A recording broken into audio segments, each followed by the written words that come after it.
Olá, amantes da justiça divina, Deus abençoe. Amantes da justiça, bem-aventurados que têm fome e sede de justiça, porque serão saciados. A palavra de Deus, ela mostra que existe dois lados, né? Que sempre existiram dois lados. Ela conta isso nas parábolas. Na parábola lá do agricultor, que Jesus fala que veio o agricultor e plantou a semente boa durante o dia com seus trabalhadores. À noite, quando todo mundo foi dormir, veio o inimigo e plantou a semente ruim. No outro dia, quando nasceu a semente, as pessoas viram que tinha nascido também a semente ruim. E aí, os trabalhadores perguntaram ao agricultor: Mestre, a gente arranca a semente ruim para que ela não cresça junto e não sufoque as sementes boas que a gente plantou? Quem plantou essa semente ruim junto? E aí o mestre falou: não arranque. Espere crescer junto, todos juntos. E na época da colheita, a gente arranca primeiro a semente ruim, no caso o joio, e faz feixes para ser jogado ao fogo. Após colher todo o joio, a gente colhe também a semente boa, o trigo, porque fica mais fácil de colher. Então, dois lados, né? E sempre perto da volta de Jesus, que ele prometeu voltar.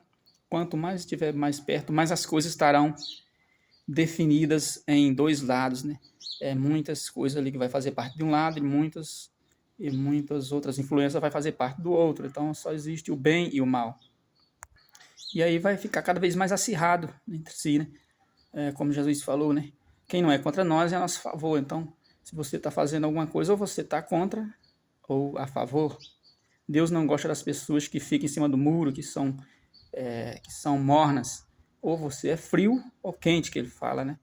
Deus, ele vomita as pessoas que são mornas, pessoas que ficam em cima do muro. Então, ou você tem que ser absoluto, você não pode ser relativo para com Deus. E para estar do lado dele, a gente tem que estar acompanhando, se alimentando da palavra dele a cada dia. E isso vai provar de que lado a gente está, né? E de o que a gente quer, né? E vai provar que a gente quer produzir frutos junto com ele.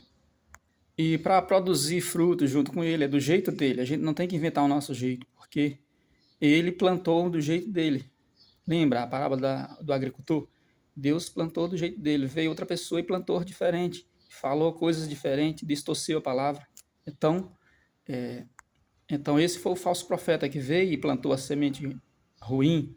Né? Deus falou, vocês podem comer de todos esses frutos, eu vou cuidar de vocês, de todos os frutos dessa árvore. Agora, no dia que comer daquela árvore ali, não pode, é proibido. Se comer, certamente morrerá. Essa era a verdade. Essa mesma palavra é a palavra da verdade que veio no início, que tudo criou, que serviu para criar tudo, né? Que falou, faça-se o sol, o sol foi feito, faça-se a luz foi feita, façamos o homem, a nossa imagem e semelhança, e tudo criou através dessa palavra, né? Da verdade. O caminho, a verdade e a vida, essa palavra que se fez carne e habitou entre nós. Essa é a palavra que não muda nunca, né? Ela é ontem, hoje e sempre será a mesma. Céus e terra passarão, mas essa palavra não passará. Mas o inimigo a distorceu falando, não é verdade. Não é verdade que vocês morrerão se comer desse fruto, mas se vocês comerem, eu te digo que abrirão seus olhos, vocês terão uma vida fácil, cheia de abundância, cheia de conforto, onde vocês mesmos vão controlar, vão ter liberdade e vão ter muitas coisas que esse Deus está escondendo de vocês. Na verdade, vocês vão ser como ele e passar a fazer muitas coisas por vocês mesmos. Não espere desse Deus, não fique esperando, porque ele está privando vocês de muitas coisas boas e ele está, né, apenas escravizando vocês. Vocês têm que ter liberdade, vocês têm que modificar e fazer muitas coisas por vocês mesmos. Vocês mesmos vão produzir os seus benefícios, aquilo que vocês necessitam para uma vida melhor. E aí, o casal caiu nessa lábia, nessa palavra enganatória, que a outra palavra de Deus veio para trazer a vida, essa veio para trazer a morte. É a palavra do que veio para matar, roubar e destruir. Então, até hoje, Deus está dando a permissão para essa palavra ser espalhada também. Então, essa palavra, na verdade, ela começou a ser perseguida desde esse dia, né, em que o inimigo de Deus veio e plantou no ouvido do primeiro casal essa palavra distorcida. E ela está sendo perseguida até hoje, as religiões são perseguidas, os pregadores são perseguidos. E as pessoas que não aceitam, que caem nessa influência do inimigo de Deus, eles tanto não aceitam essa palavra, como não querem que os outros preguem, não querem aceitar, não querem que exista pessoas pregando. Eles se levantarão contra, porque eles estão sob a influência do inimigo. Eles acreditam que a liberdade está com o inimigo, quando na verdade Deus já nos deu o livre-arbítrio e nos dá as instruções. O inimigo, as instruções que ele dá é que você pode fazer tudo. Tudo pode ser seu. Você pode ser o que você quiser, você pode fazer o que você quiser.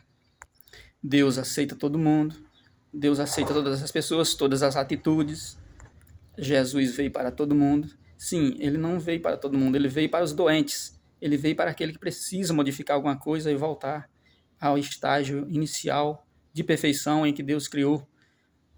Para aquele que decidir se arrepender e modificar e voltar ao ser, a nascer de novo, a procurar ser mais parecido com aquilo que Deus criou e idealizou para o ser humano. Então Deus é amor, mas ele é justiça e ele quer que as pessoas se justifiquem, que as pessoas procurem melhorar, porque ele espera isso dos seres humanos. Ele não quis jogar o ser humano fora e fazer novas criaturas. Ele quer recuperar, ele quer restaurar. É um Deus que sempre dá mais e mais oportunidade para as pessoas, por isso que ele sempre dá mais tempo, que ele dá oportunidade. É um Deus que diz que a gente deve perdoar 70 vezes 7. Mas vai chegar uma hora, né? Chegará em que ele diz que vai entregar as pessoas aos seus próprios desejos. Aquele que estiver fazendo maldade continuará fazendo maldade. E aquele que planta os bons frutos continuarão plantando bons frutos. Por quê? Porque vai chegar esse dia. Mas até lá ele está dando tempo. Quando a maldade, quando as pessoas contrárias à sua palavra tiver insuportável, quanto mais aumentar a iniquidade, para que seja aniquilada, diz a palavra de Deus. E aí vamos ler aqui o apóstolo Paulo na carta a Timóteo. Na segunda carta a Timóteo, capítulo 4, os versículos 3 e 4, vou ler aqui. Pois virá o tempo em que não suportarão a sã doutrina. Pelo contrário, sentirão coceira nos ouvidos,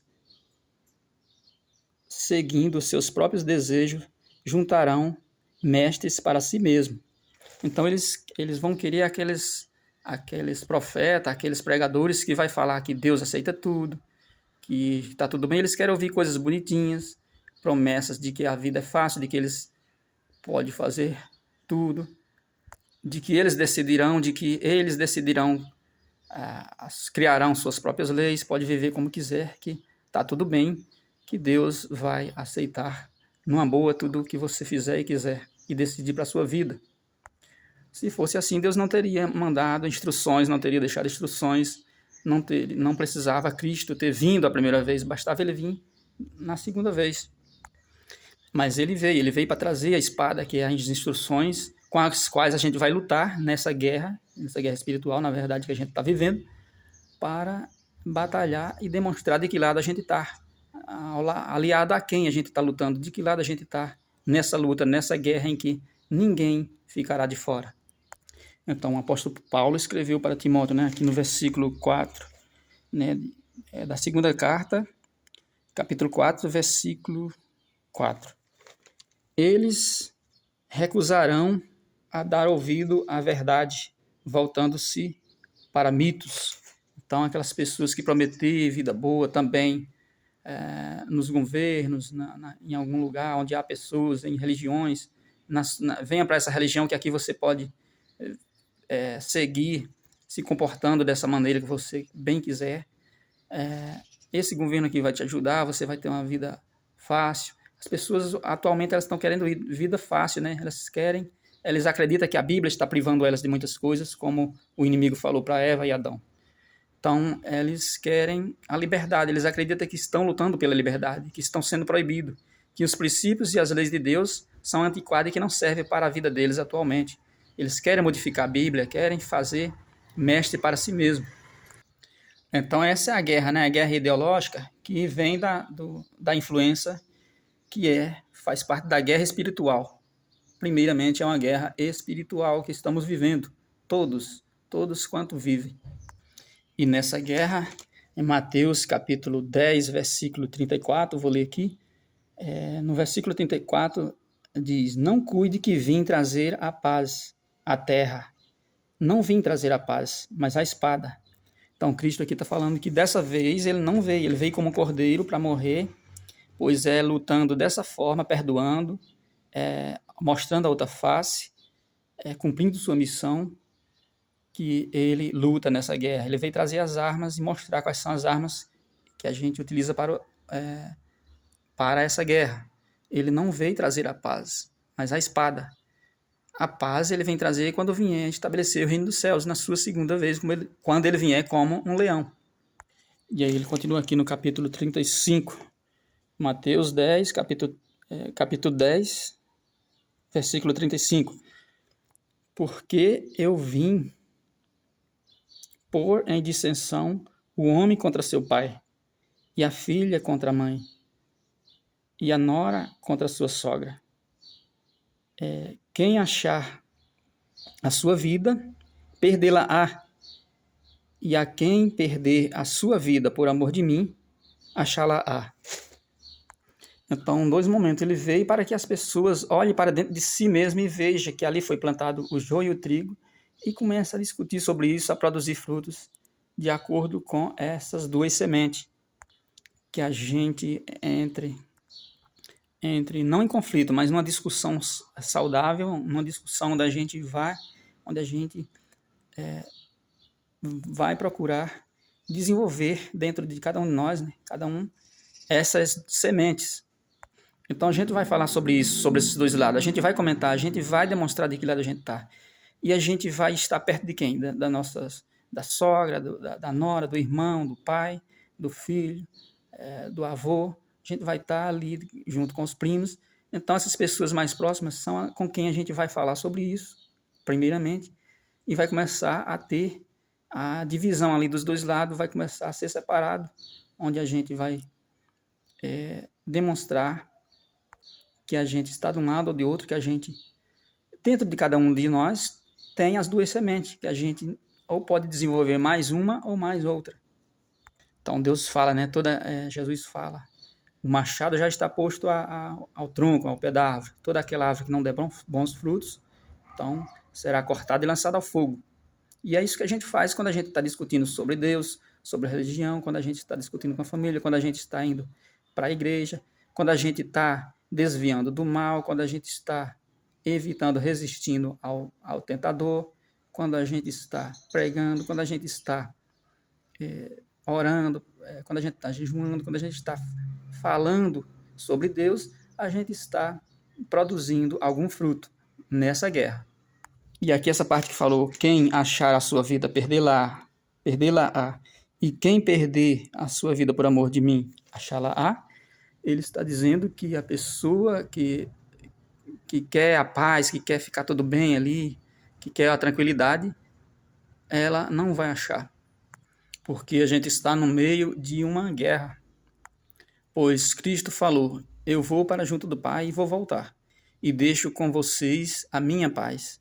Não vou dar como o mundo dá, mas dou uma paz segundo as suas características. Então, a paz que ele dá é a paz da esperança no reino dos céus, nas bem-aventuranças prometidas por Deus, na vida paradisíaca que Deus originalmente estabeleceu na terra e que começou a dar errado, quando ele viu que tudo já não era tão bom, mas que ele tem um plano de recuperação, esse plano está em andamento, e o propósito original dele vai ser colocado em prática. Então, essa paz ela é para o futuro, não é agora, é para a segunda volta do Cristo.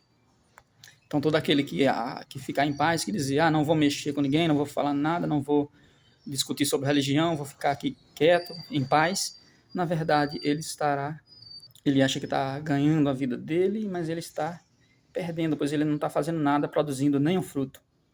E aquele que perder, aquele que fizer jejum, aquele que procurar estar do lado de Deus, muitas vezes aceitando aquelas palavras de Deus que diz que no mundo tereis aflição, né?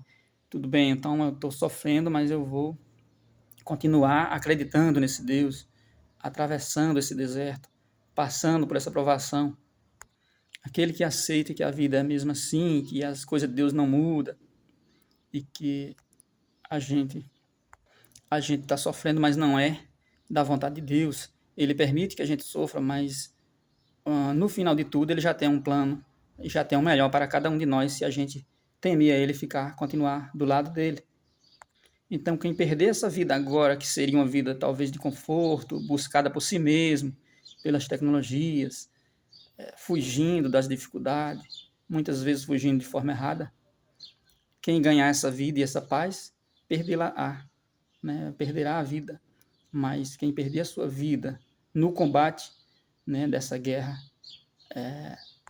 achá-la, promete a palavra de Deus, Deus vai recompensar essas pessoas que aceitar que a vida é difícil, mas essa dificuldade não vai existir para sempre. Pois, como foi falado no início desse vídeo, há dois caminhos, dois rumos. Um é para a perdição eterna e o outro para a vida boa eterna. Então,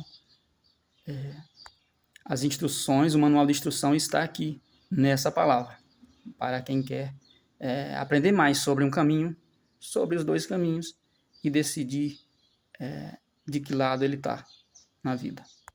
Então, essas pessoas que querem modificar a Bíblia, que querem modificar tudo, que querem uma vida onde elas podem fazer tudo, estão de um lado. E as pessoas que aceitam que a palavra de Deus não muda e que mesmo a gente sofrendo, a Bíblia ela é atual, ela é antiga, mas ela também é atual. Essas pessoas que vê que esse Deus pode ajudar, tem fé, expectativa nele e crê que só ele pode ajudar, essas pessoas estão, através do seu comportamento, demonstrando também de que lado eles estão. E tudo isso está sendo anotado para o dia do julgamento, então só haverá um só caminho. Na verdade, quem vai transformar o mundo num só regime, num só modelo de governo, onde as pessoas estarão sujeitas a um só governo, é Deus. Por isso que o inimigo de Deus quer, muitas vezes, através dos governos mundiais, controlar o mundo e tornar o mundo num governo só. É o que ele vai tentar fazer, mas ele vai enganar muitas pessoas, mas ele não vai governar para sempre. Ele vai ser lançado no lago de fogo eterno e as pessoas que não aceitar o governo dele estarão sendo governadas pelo reino dos céus aqui na terra.